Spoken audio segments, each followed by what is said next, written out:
Bulletin का करेंगे बाकायदा आगाज। ये क्या हो रहा है के साथ हाईकोर्ट का कहना है कि 10 रोज पहले बताएं, सुप्रीम कोर्ट कहती है गिरफ्तार कर सकती है। एहतसाब अदालत कहती है हमसे ना पूछें, जो मर्जी करें। उधर पुलिस की भाई नफरी भी मौजूद है, रेंजर्स भी मौजूद हैं। अब क्या होगा, ये तमाम सूरत हाल पर अभी कुछ समझ में नहीं आ रहा। आखिर ये हो क्या रहा है को बताते चलें कि हाई कोर्ट का इस हवाले से कहना है कि हमजा शहबाज शरीफ की गिरफ्तारी के लिए 10 रोज पहले पेश की इतला दी जाए। हमजा शहबाज शरीफ के पास इस हवाले से स्टे ऑर्डर भी मौजूद है हाई कोर्ट का। सुप्रीम कोर्ट की अगर बात की जाए तो सुप्रीम कोर्ट के हुक्म के मुताबिक, सुप्रीम कोर्ट के इन ऑर्डर्स के मुताबिक नैब किसी भी वक्त बगैर इतला के हमजा शहबाज शरीफ को गिरफ्तार कर सकती है। इसी पर बात करेंगे साबिक secretary supreme court Aftab Bajwa साहब ने हमें ज्वाइन किया है। बहुत शुक्रिया सर 24 न्यूज़ को वक्त देने का। सर, ये जो पेचीदगी, कानूनी पेचीदगी है और नैब कोर्ट ने भी कह दिया है गिरफ्तारी हो सकती है। हाई कोर्ट के जो ऑर्डर्स हमजा शहबाज के पास मौजूद हैं उसके मुताबिक नहीं हो सकती पेशगी इतला से, अगर नहीं है पेशगी इतला तो इसमें सर आपका कॉमेंट जानना चाहेंगे, लीगली क्या बनती है सिचुएशन? देखिए, ये जो मामला है सुप्रीम कोर्ट इसको क्लियर कर चुकी है। अब उसके बाद जितने भी हाईकोर्ट के ऑर्डर हैं वो सारे के सारे खत्म हो चुके हैं।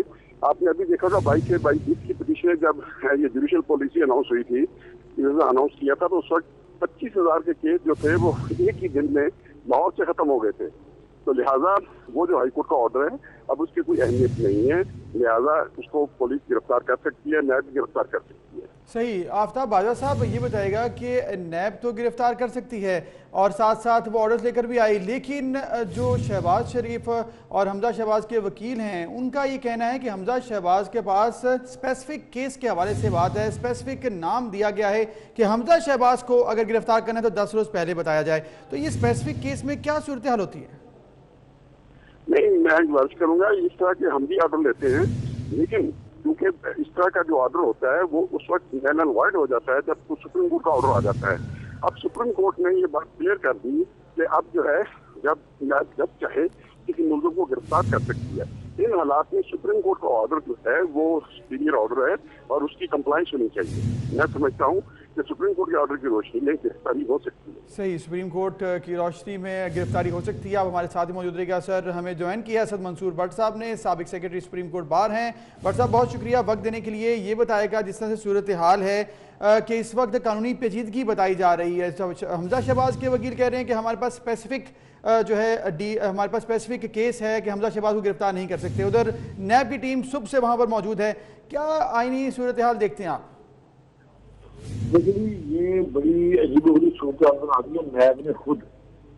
देखिए, इस मामले में कोर्ट की जो ऑर्डर की इंटरप्रिटेशन जो कर रहे हैं दैट इज नॉट करेक्ट।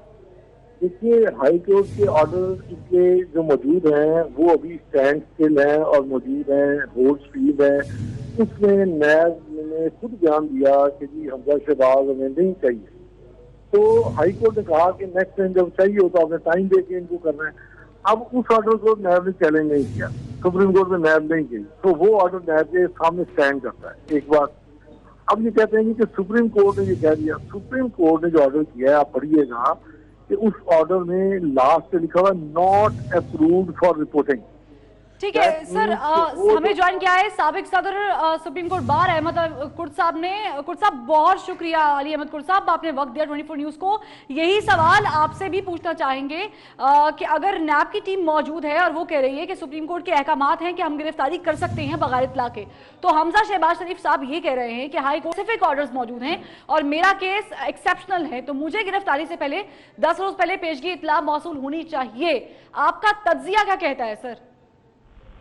देखिए, मैं समझता हूँ मेरी एक राय और हैसियत एक वकील की राय, हैसियत इस मुल्क के शहरी की राय कि जो हमारा एहतसाब जिस इदारा है जो वो है, ये अब एक लिहाज से ये इनकी सोच में, इनके तबीयत में ये चीज शामिल हो चुकी है कि जितने भी अगर आप दहशत फैला सकते हैं, जितने भी आप खौफ और राज फैला सकते हैं, तो ये बहुत अच्छी बात है। तो ये जो सभी अमल करते हैं उसमें ये सोच इनकी कार फरमा है। बाकी बात ये है, सुप्रीम कोर्ट का जो ऑर्डर है वो एक जनरल ऑर्डर है। वो एहतसाब के लिए ये है कि अगर आपके पास इंक्वायरी है, आपके पास डॉक्यूमेंट्स हैं, आपके पास अगर एविडेंस है, तो कोई भी शख्स हो, जो भी शहबाज शरीफ हो, कोई भी हो, آپ اس کو اریسٹ کر سکتے ہیں. یہ ایک جنرل آرڈر ہے. اس کے مقابلے میں اب جو لاہور ہائی کورٹ کا آرڈر ہے وہ ایک اسپیسیفک آرڈر ہے, اور اس وقت شہباز شریف جو ہے وہ اس وقت وہاں پہ موجود ہیں, لاہور میں موجود ہیں. لاہور ہائی کورٹ کی جوریسڈکشن جو ہے وہ پریویل کرے گی, اور شہباز کے حمزہ شاہ کے کیس میں یہ اسپیسیفک آرڈر ہے کہ ان کو 10 دن پہلے جو ہے ان کو انفارم کرنا ہوگا. تو لہذا میں سمجھتا ہوں کہ جو کہہ رہے ہیں احتساب والے جو ٹیم گئی ہے وہ صحیح نہیں ہے. وہ جنرل آرڈر سپریم کورٹ کے جنرل احمد قرص صاحب, جس طرح سے آپ نے کہا کہ ٹیم جو ہے وہ حمزہ شہباز کو گرفتار نہیں کر سکتی کیونکہ حمزہ شہباز کے پاس ہائی کورٹ کا آرڈر ہے, لیکن ان کے مطابق جو نیب کی ٹیم ہے ان کے پاس جو کیس ہے وہ دوسرا ہے. حمزہ شہباز نے جس کیس کے حوالے سے بات کی تھی وہ صاف پانی کیس تھا, لیکن یہ کیس ہے اثاثے زیادہ بنانے کا اور اس کے ساتھ منی لانڈرنگ کا. تو اس کیس کے اوپر کیا وہی عمل درآمد کرنا پڑے گا یا پھر یہ جنرل میں آ سکتا ہے؟ دیکھیں اگر کیسز کا فرق ہے تو فرض ہے مال, مگر دیکھیں بات تو وہی ہے کہ احتساب جو ہمارا آرڈیننس کے تحت جو ٹیم گئی ہے وہ ایک قانون کے تحت گئی ہے, اور جو ہائی کورٹ کا آرڈر ہے وہ بھی یہ ہو سکتا ہے کہ وہ کیس علیحدہ ہو, مگر اس میں پرنسپل تو وہی اپلائی کرے گا. ان کے لیے وہی پرنسپل اپلائی کرے گا کہ ہائی کورٹ کا جو حکم ہے کہ 10 دن پہلے آپ ان کو انفارم کریں گے. ریفرنس علیحدہ ہو سکتا ہے. صحیح. علی احمد قرص صاحب, آپ سے ہم مزید بھی رائے لیں گے, لیکن ابھی آپ کو بتائیں ناظرین, فواد چودھری اس وقت پریس کانفرنس کر رہے ہیں, آپ کو دکھاتے ہیں کہ جو 1947 سے لے کر کے سن 2008 تک پاکستان نے جو کل فورن قرضہ لیا تھا وہ $37 بلین تھا, 1947 سے لے کے 2008 تک. اب اس $37 بلین میں ہم نے کیا کیا بنایا؟ ہم نے اسلام آباد کا شہر بنایا, ہم نے منگلا ڈیم بنایا, ہم نے تربیلا ڈیم بنایا, ہم نے اپنی نیول بیسز بنائی, ہم نے اپنی آرمی کو ریویمپ کیا, ہم نے اس کے علاوہ گوادر بنایا, ہم نے موٹر وے بنائی. یہ پہلے 37 ارب ڈالر کی کہانی ہے. 2008 سے لے کے 2018 تک ہم نے یہ $60 ارب اور قرضہ لیا. پہلے 1947 سے لے کے 2008 تک ہمارا کل قرضہ تھا $37 ارب, اور 2008 سے 2018 تک ہم نے اس میں $60 ارب کا اضافہ کیا, اور آج ہمارا قرضہ ہے $97 ارب. تو آپ جب اب ان سے پوچھیں کہ یہ $60 ارب میں, اس $37 ارب میں تو ہم نے, میں نے آپ کو بتایا کہ ہم نے اسلام آباد بنایا, نیول بیسز بنائی, منگلا بنایا, تربیلا بنایا, ہم نے گوادر بنایا, موٹر وے بنی, یہ سب کچھ پہلے $37 بلین میں ہوا. تو ان $60 ارب میں انہوں نے کیا کیا؟ کہتے ہیں بجلی بنائی ہے 11,000 میگا واٹ. تو کیا $1 ارب کی آپ نے پر میگا واٹ بجلی جو ہے وہ ایڈ کی ہے؟ یہ اس پیسے کا بہت بڑا حجم ان لوگوں کی جیبوں میں گیا ہے.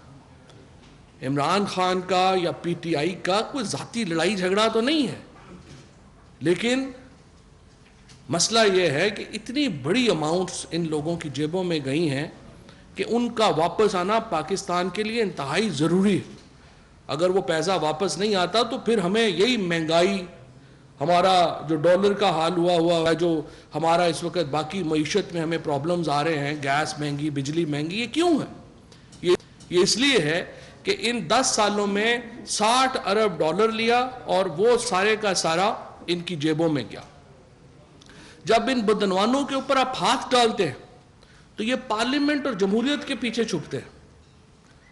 لوٹ کے مال کی برآمدگی کی بات ہوتی ہے تو عوام کے حقوق یاد آ جاتے ہیں.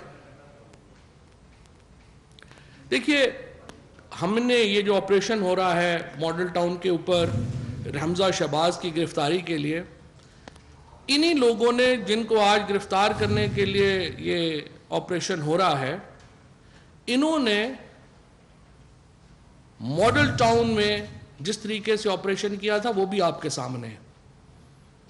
یہی حمزہ شہباز صاحب تھے اور ان کے والد صاحب تھے جنہوں نے ماڈل ٹاؤن کے اوپر گولیاں چلوائی تھیں. 16 وہاں پر بے گناہ لوگ شہید کیے گئے تھے.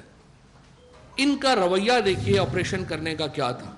اور ماڈل ٹاؤن کے اندر تو کوئی جو لوگ مطلوب نہیں تھے, وہ تو بیچاری خواتین تھیں جو وہاں عبادت کے لیے لوگ اکٹھے ہوئے تھے، ان لوگوں کو گولیوں کا بہیمانہ طریقے سے نشانہ بنایا گیا۔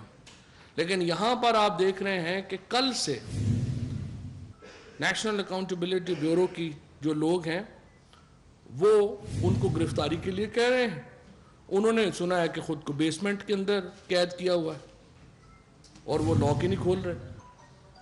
اب یہ عجیب و غریب رویہ ہے، اور میں آئی کین انڈرسٹینڈ کہ جو نیب کی پرابلم ہے یا جو وہاں پر افسران ہیں وہ یہ تو نہیں ہے کہ ان کے پاس طاقت نہیں ہے یا ان کے پاس قانون کی طاقت ہے۔ پھر وفاق کی جتنی ایجنسیز ہیں ہم آئین کے تحت قانون کے تحت باؤنڈ ہیں ان کی مدد کرنے کے۔ جو پنجاب حکومت کی ایجنسیز ہیں وہ باؤنڈ ہیں ان کی مدد کرنے کے، تو اگر وہ طاقت کا استعمال کرنا چاہیں تو ان کو کوئی روک تو نہیں سکتا، وہ جا کے چھلانگیں اندر لگائیں گے، وہاں سے پکڑیں گے۔ لیکن کیا ہو رہا ہے اس وقت؟ حمزہ شہباز صاحب نے عورتوں اور بچوں کو اپنا ڈھال کے طور پہ استعمال کیا ہے۔